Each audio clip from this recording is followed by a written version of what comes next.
Thập nữa. Bà la nha. Ông nói chưa thôi nha bà la.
Nông chiêng rồi ngay, priên nông chiêng quan chơi choai. Chả xong mới đã tao rộp phạm lên kìa. Nông chiêng, priên nông chiêng. Chả xong mới đã rộp phạm lên kìa.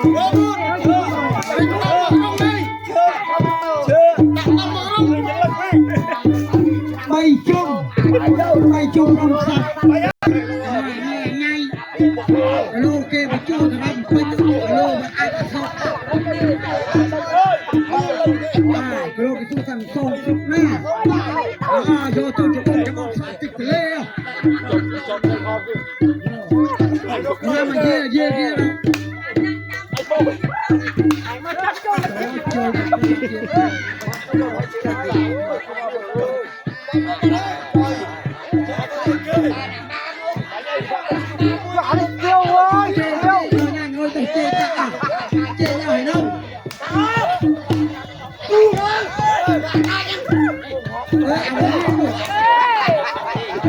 Bánh bàn nuôi rồi.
Thoát thoát nữa. Cái nào rồi? Thoát ngay cái nhà tao ăn gì? Cái rồi lừa ba lên. Bỏ mình phun rồi, sắp còn mua cho nó.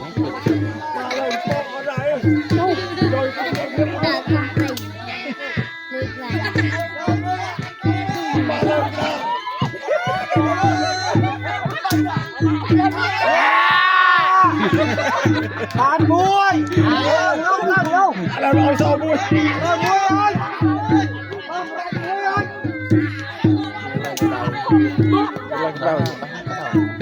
Biết ngay gì?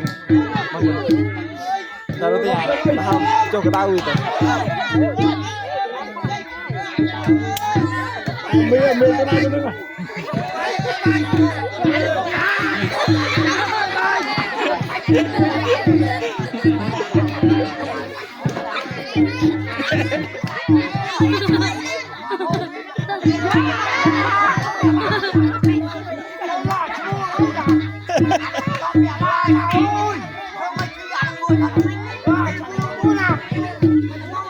cuma gula này. Một chát nấu lươn.